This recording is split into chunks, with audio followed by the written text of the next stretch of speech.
Vraiment très contente de revenir avec vous aujourd'hui. Donc, un retour en pleine puissance, c'est ce que je vous avais promis. On a pris une petite pause, bien sûr, dans le temps des fêtes pour pouvoir se déposer. C'est ce que je vous enseigne. Alors, aujourd'hui, bien sûr, je reviens avec encore plein de trucs et d'astuces. Aujourd'hui, c'est une rencontre un peu particulière, en fait. Évidemment, vous savez, je vous partage souvent des astuces, des trucs pour vous mettre en action auprès de vos élèves, de vos petits. Aujourd'hui, bien, c'est un stop, hein, vous connaissez mon acronyme. Alors, un stop aujourd'hui pour aller prendre soin de vous. Donc, tel que je vous l'ai mentionné dans les réseaux sociaux, aujourd'hui, on va parler d'outils pour aller établir une planification stratégique personnelle. Donc, comment activer le processus de changement par des micro-changements. Donc, bien sûr, vous avez vu sans doute sur les médias sociaux je vous avais fait des mises en garde. Hein. Aujourd'hui, double mise en garde. Donc, c'est vraiment une rencontre, non pas pour aller en faire plus, au contraire, c'est vraiment vous entraîner justement à vous permettre d'en faire peut-être même moins et encore une fois de prendre en compte que ce ne sont pas des outils pour aller ajouter à votre planification professionnelle, mais plutôt à votre planification personnelle. Donc voilà, aujourd'hui, comme la notion de l'éléphant, vous le savez pour ceux et celles qui ont suivi les formations, sinon vous connaissez sans doute la métaphore, hein? Un éléphant, ça se mange bien sûr une bouchée à la fois. Donc aujourd'hui, c'est vraiment des micro-bouchées que je vais vous proposer.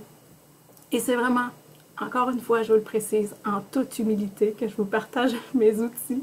Je vous raconte un petit peu d'où est née cette idée-là aujourd'hui d'aller vers ce sujet dans le temps des fêtes, un petit peu avant que justement on reprenne le roulement de la machine. J'ai partagé avec une amie qui est présente aujourd'hui, une amie enseignante, Colette, qui est juste en haut de l'écran.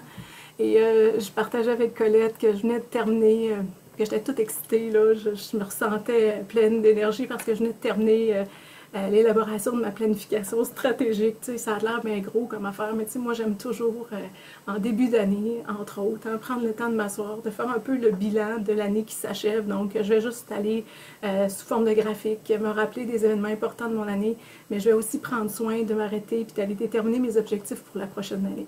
Donc, c'est quelque chose que je fais toujours depuis quelques années. Je vous dirais, bien sûr, hein, vous connaissez ma super mentor, mais depuis le jour où j'ai lu ce livre qui s'appelle Une planification stratégique personnelle, un livre de Madame Beaulieu, évidemment, j'ai encore mieux compris l'importance de prendre ce temps-là pour faire un stop.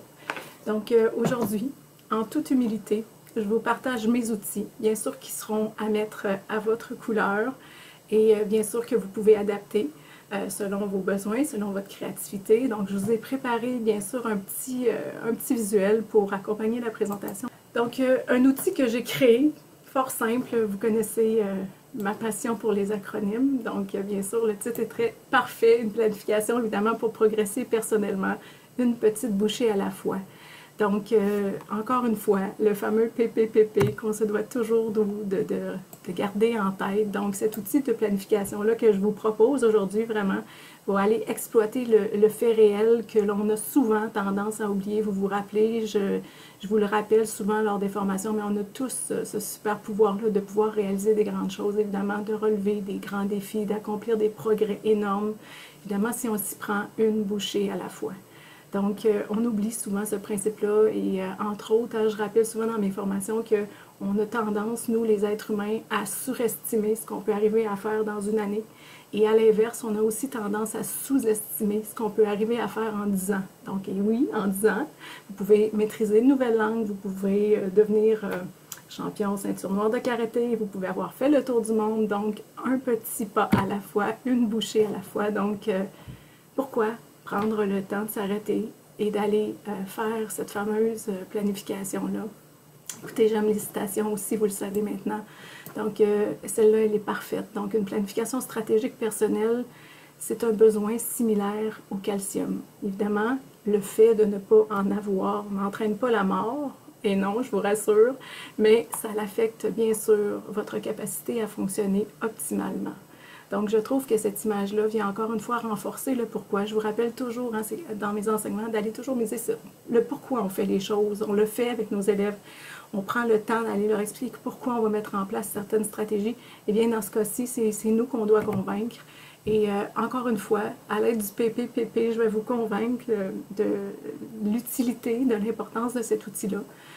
Parce que vous savez, parmi les facteurs qui affectent le plus le bien-être, eh bien, la capacité de planifier, la capacité de se fixer des buts, évidemment, ça figure au premier plan du palmarès. Donc, parce que scientifiquement, maintenant, c'est démontré aussi que les compétences de planification, évidemment, chez les individus, plus elles seront développées, plus grande sera sa satisfaction, bien sûr, face à la vie en général, aussi bien sûr parce que le fait d'avoir des objectifs clairs, des objectifs atteignables, évidemment, et d'être en route pour les atteindre, c'est tout simplement une démarche qui est associée à l'augmentation de notre bien-être. Et la dernière, c'est ma préférée, parce que bien sûr, notre vie est sacrée et que si on veut en retirer le meilleur, évidemment, des choix conscients sont nécessaires.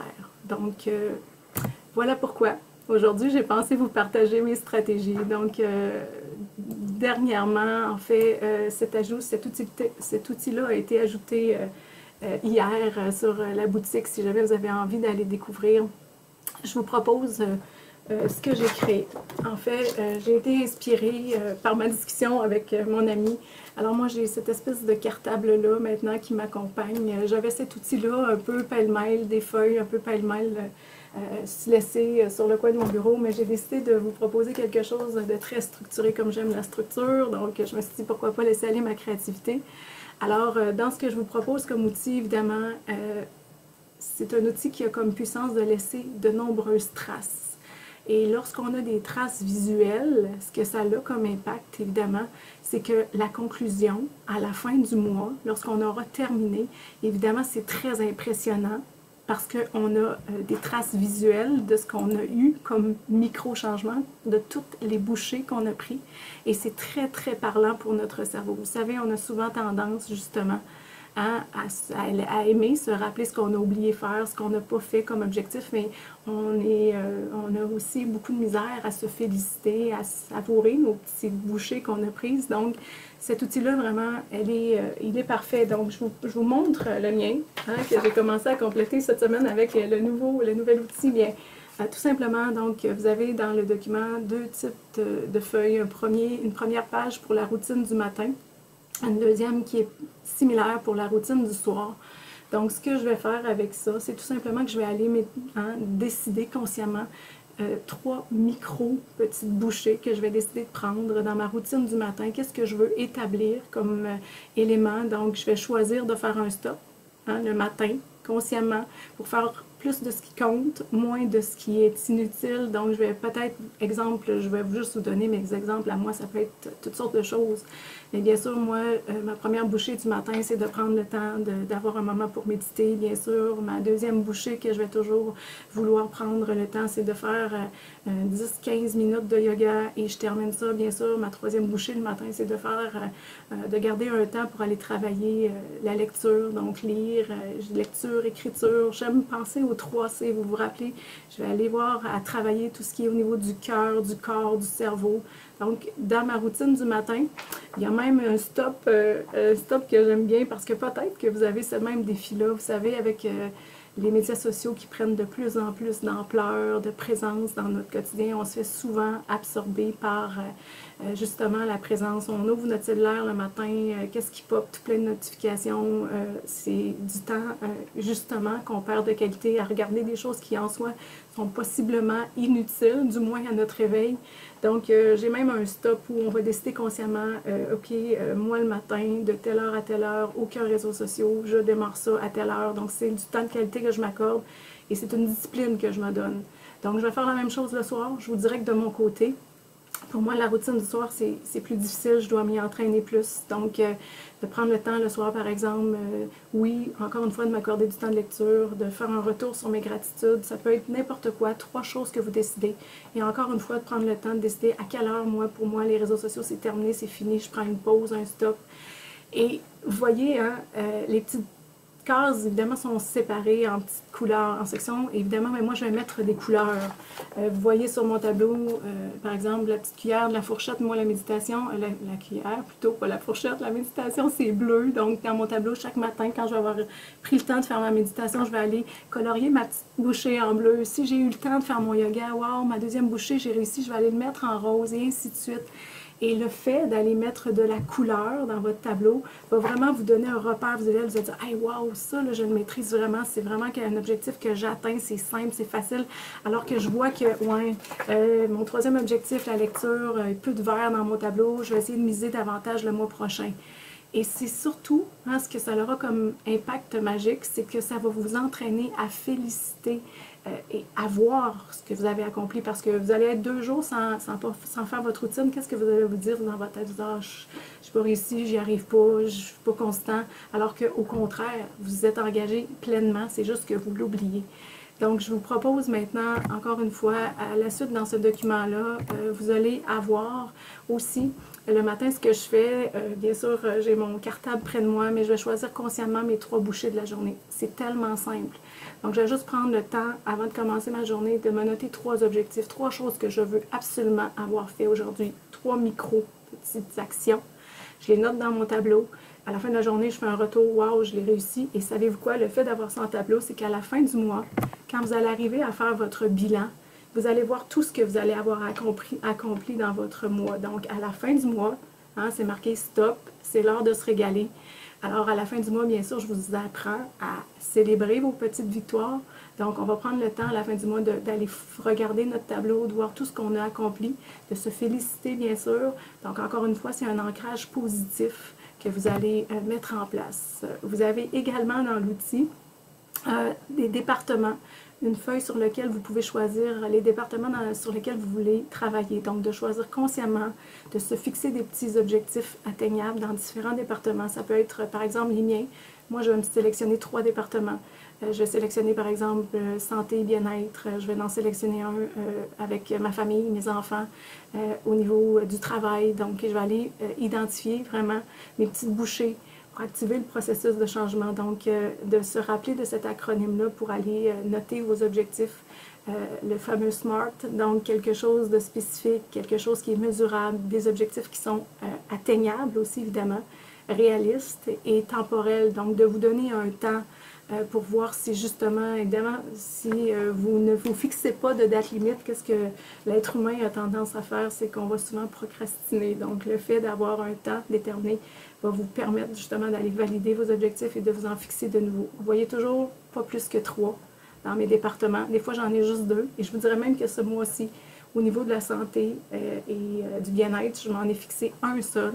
Et wow, à la fin, je l'ai atteint. La semaine prochaine, le mois prochain, je m'en mettrai un nouveau, tout simplement. Mais à chaque mois, j'avance et je prends des petites bouchées.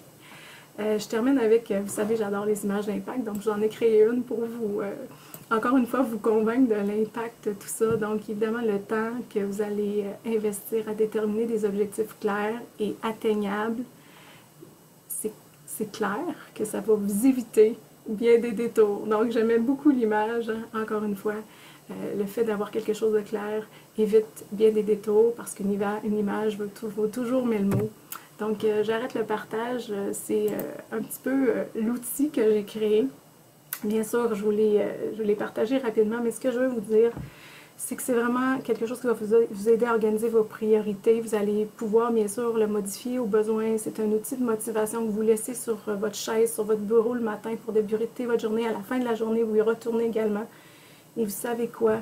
Cette fameuse capacité-là à aller planifier, on peut même, parce que je veux faire un petit pont avec nos petits évidemment, on peut même bien sûr aller la mettre en pratique avec les enfants dès le jeune âge, parce que je vous dis toujours hein, que tout ce qui s'apprend tôt s'inscrit durablement. Mais à partir de l'âge de 4 ans déjà, on peut travailler avec l'enfant une planification stratégique vraiment amorcée en format simplifié. Je vous donne des exemples. On peut par exemple demander à l'enfant de planifier sa tenue vestimentaire. On peut demander à l'enfant de planifier le repas. Donc des simples petites actions comme ça dans lesquelles on va l'engager. Vers l'âge de 6-7 ans, on va augmenter bien sûr les départements à planifier. Et je vous invite bien sûr à aller pour modéliser, à partager ces objectifs-là avec votre famille pour justement donner l'exemple. Ça semble banal, mais bien sûr, mes beaux ados ne vont pas me dire Waouh, maman, c'est excellent ce que tu fais, waouh, c'est une bonne idée. Sauf que quand ils entrent dans mon bureau, ils voient mon cartable, ils voient mes affiches. Cette semaine, justement, Elliot, il me disait Ouais, mais maman, qu'est-ce que ça veut dire ça? Mais tu vois, ça, j'ai réussi cet objectif-là, Elliot, je suis fière de moi. Regarde, là, c'est coloré, je m'en ai donné un autre pour le mois prochain. Donc, on devient, bien sûr, un modèle. Et je me permets, en terminant, de vous partager encore une fois, la certitude avec laquelle je sais très bien que cet outil-là pourra vous être bénéfique.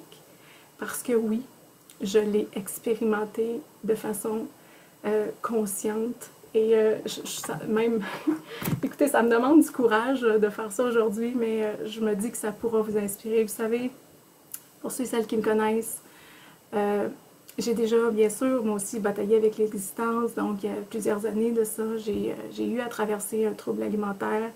Donc, vous comprenez que j'ai dû, évidemment, apprendre à m'aimer une bouchée à la fois. Et j'ai dû, bien sûr, me donner des objectifs un à la fois. Ce fut un parcours très difficile, mais j'ai toujours gardé, et vous pouvez voir la date juste au coin, c'est vraiment très, très ancien. C'est un souvenir précieux que je ne vais jamais jeter. C'est un petit calendrier. Je sais, il fait dur. Mais ce qu'il y a dedans, c'est magique parce que c'est à partir de ce jour-là où que j'ai pris conscience de tous mes pas. Excusez, je vous en parle, je suis un peu émue. Lorsqu'on ouvre mon calendrier, ben, vous voyez que les premiers mois, il y a beaucoup de nuages. C'était vraiment pas très facile. Par contre, dans ce premier mois-là, j'ai eu de beaux soleils. Alors, j'ai pris soin de noter que j'avais eu 2 journées ensoleillées et que j'étais fière de moi. Alors, le mois suivant, c'était vraiment encore plus difficile. J'en ai eu aucun soleil dans ma semaine. Donc, sans abandonner, en croyant encore une fois que je pouvais y arriver, bien, j'ai continué.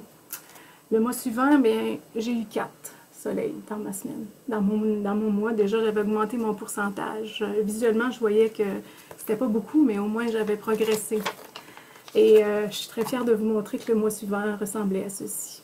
Donc, encore beaucoup de nuages, encore quelques nuages, mais beaucoup de soleil. Et chaque mois est devenu de plus en plus ensoleillé. Et ce petit carnet-là, il fait partie de ma vie. Je comptais même mes pourcentages. Je vous disais, regardez, au mois de juin, j'avais eu 5 journées nuageuses sur 31 et j'avais atteint 25 soleils sur 30, un pourcentage de 83%. Et j'ai même pris soin de m'écrire Bravo Edith, tellement fière de toi.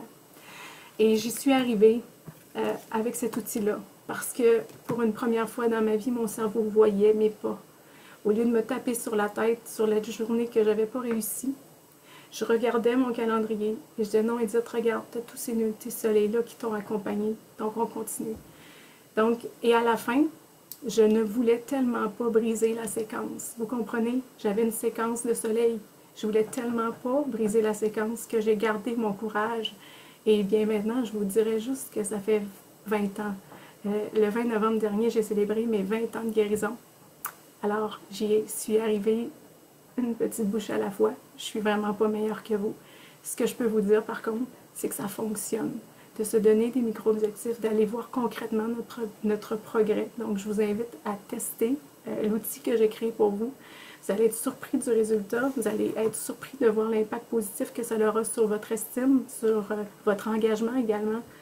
Donc, il y a souvent des gens qui me disent « Hey, Edith, comment tu fais pour être structurée comme ça? Comment tu fais, Edith, pour réussir à faire tout ça? » J'ai juste décidé de prendre plus de temps pour ce qui est important et en prendre un peu moins pour ce qui est inutile. Et le matin, c'est sacré pour moi, le temps que je me consacre. Je me lève 1 heure avant tout le monde et c'est non négociable. Ce temps-là m'appartient et je veux ma couleur sur mon tableau. Je veux avoir de la lumière et je sais que ce temps-là, il est précieux et qu'il y aura évidemment un impact. Alors voilà. C'est vraiment un outil que je vous partage en toute humilité. Colette, je te remercie de m'avoir dit que cet outil-là pourrait être utile à d'autres personnes. J'espère qu'il pourra vous être utile. Je ne sais pas, est-ce que vous avez de votre côté des questions? Est-ce que vous avez aussi des trucs que vous mettez en place pour aller justement fixer des objectifs? Donc, n'hésitez pas à ouvrir le micro, c'est le moment du partage. Colette, vas-y, je t'écoute. ce que je voudrais dire, c'est que je l'ai mis en application depuis qu'on s'est parlé. Et puis, la chose qui me fait le plus de bien, c'est de me dire que, un à la fois, moi, je voulais tout réaliser, tout en même temps. Puis ça me fait beaucoup de bien. Puis aussi, ça me rappelle que quand j'étais enseignante, j'improvisais beaucoup, beaucoup, beaucoup. Puis improviser, c'est une très belle qualité. Sauf que ça me créait un certain stress parce que je n'étais pas organisée, j'avais pas mes feuilles de prêt, mais tu sais, j'allais chercher, puis je faisais tout, tu sais, en même temps. Ça créait beaucoup de stress chez moi, mais je ne le savais pas. C'est maintenant, à ma retraite, que je m'en rends compte, tout le stress que j'ai accumulé dans ma vie à cause de ça. Puis que la fonction d'être organisée, là, ben, c'est un plaisir. C'est vraiment un plaisir. C'est une fois que tu es organisé, tu as accompli, puis tu sais où tu t'en vas. C'est comme, c'est ton idéal, là, ton haut idéal, tu t'en vas vers ça. Tandis que moi, improviser, c'est tout le temps, tout en faire à la fois. OK, on règle ça, mais il n'y avait pas de structure. Puis la structure me manquait, c'est ce que tu m'apportes tout le temps. Puis pour moi, tu es un modèle de créativité, d'organisation. Ça me touche beaucoup. Merci. Merci, Colette. Est-ce qu'il y avait des questions, des commentaires, des choses que vous vouliez ajouter? Edith, je vais faire parler ma collègue, je me tasse. Salut Edith, ça va bien? Oui, allô? Salut! Edith, ça me fait rire ton truc parce que je fais ça depuis longtemps. J'ai un calendrier sur mon frigidaire et à chaque fois que puis ma discipline, pour moi, c'est de profiter du dehors autant que possible à tous les jours. Je me suis donné comme objectif d'y aller au moins 3 fois par semaine. Alors, puis je me fais des bonhommes sourires à moi tout seul sur mon calendrier. Fait que de temps en temps, il y a bonne fête telle personne, puis après ça, des fois, il y a des bonhommes sourires à travers tout ça pour indiquer que je suis allée dehors, que j'ai fait mon plein air, que je me suis dépensée, puis j'ai besoin de ça, en fait, pour bien fonctionner. J'ai besoin de reposer le cerveau puis de faire de quoi de très, très actif pour rester équilibré. Alors, fait que je suis contente de voir que je ne suis pas toute seule à avoir ça. Non, on est comme des enfants. Si ça fonctionne avec les enfants, les récompenses, les collants, écoutez, on a encore notre cœur d'enfant. On a besoin de recevoir ça, nous aussi. Alors, absolument. Merci. Fait que je fonctionne au bonhomme sourire. Super. Salut. Bye bye. Est-ce qu'il y avait d'autres choses, que vous aviez des questions? Ben moi, Edith aussi, j'aime vraiment, vraiment ça, là, ton concept. C'est quelque chose que je fais, pas beau comme ça, là, mais je me fais des soleils puis j'écris les chiffres quand je me donne vraiment un gros défi. Vraiment, là, quelque chose là, que je pense que je ne suis pas capable là, de l'atteindre rapidement. Là, puis je fais ça, mais là, je pense que ça, c'est encore mieux. Je vais me servir de ton outil pour aller encore plus. Là, moi, c'était dans un cahier avec des lignes. Je m'encerclais, mais tu sais, j'allais m'écrire bravo, tu as réussi, mettons, 6 jours sur 7, puis je faisais mes pourcentages comme toi aussi, mais c'était pas beau du tout, là. Alors, Caroline, je nous donne un défi à ceux qui sont là aujourd'hui. Si jamais vous avez envie, on se redonne rendez-vous dans quelques mois, puis on va juste se montrer à l'écran toutes nos belles couleurs. Il me semble que ça va être tellement motivant de voir tout ce qu'on a accompli. Alors, bien sûr, Caroline, moi aussi, avant que je m'y mette, là, pour vous regarder, vous voyez, là, je me suis fait un cartable et j'ai tous mes mois, là, donc toutes mes sections pour chacun des mois. Donc, j'ai déjà hâte de m'asseoir à la fin janvier pour aller écrire dans mon assiette de quoi je peux me régaler, parce que déjà, je sais que ce mois-ci, j'ai fait un podcast. J'ai vite été l'écrire, parce que ça, je suis pas mal fière de ça, je l'ai ajouté. Donc, encore une fois, c'est un retour. Puis à la fin de l'année, là, quand je vais faire mon bilan, que je vais ouvrir ça, je vais dire, ah, j'ai vraiment fait tout ça. J'en aurais pas pris conscience autant sinon. Fait que voilà. Moi, ce que je voudrais ajouter. Ah, vas-y, Caro. Non, c'est pas grave, je peux attendre mon tour. Non, mais moi, j'avais juste une petite chose aussi là, que je faisais de plus aussi, là, c'est que j'aime bien à chaque mois, sur une feuille blanche, j'illustre mon mois qui me vient en tête. Dans le fond, mes réussites, mes bons coups, peut-être des fois aussi mes petites peines, des choses que j'ai fait que je n'étais pas fière ou peu importe, mais en visuellement. Là, puis je mets de la couleur, puis des fois je dessine dans des soleils. Juste que ce soit vraiment comme un schéma d'idées. Puis je trouve que ça résume mon moi, puis on dirait que ça m'emplit de fierté, puis je suis contente quand je l'ai fait. Là. Un sketch note un peu, Caroline. Oui, c'est ça. Oui, excellent. Ellie, tu voulais dire quelque chose? Ben, dans le fond, moi, ce que je voulais dire, c'est que moi, je suis une fan de listes, là, une fan finie de listes. J'ai toujours fait un paquet de listes dans la vie. Mais tu sais, c'est toujours des listes à faire. c'est rare qu'on regarde en arrière et on dit, ah, j'ai accompli tout ça, tu sais. Faut prendre du temps, que ça soit mensuellement, à tous les jours, peu importe, mais il faut prendre du temps pour dire, wow, j'ai tout accompli ça, et non pas toujours, oh mon Dieu, il y a tout ça encore qui reste à faire. Je trouve que les gens sont très, très portés à juste regarder, mon Dieu, j'ai pas eu le temps de faire ça, pas eu le temps de faire ça, puis je voudrais donc, tu sais, thank God, on a ça parce que c'est ça la vie, on a des projets, puis c'est le fun, mais il faut pas oublier non plus de regarder d'où on est parti puis où on est rendu. Fait que je trouve ça le fun, cet outil-là, pour ça, là. Oui, puis tu sais, moi en tout cas, ce qui m'aide, parce que moi je suis bonne pour, hein, des fois, vous savez, tiquiller sur ma tête, moi aussi, là, l'oiseau de mon cœur qui critique, vous savez. Fait que moi, le fait d'avoir de la couleur, je me dis, OK, ce matin, je l'ai pas eu le temps, je l'ai pas fait ma lecture, mais c'est pas grave, regarde, là, j'ai fait tout ça quand même, tu sais. Fait que c'est comme un changement de perspective, c'est ça. Fait que j'espère que ça vous sera utile.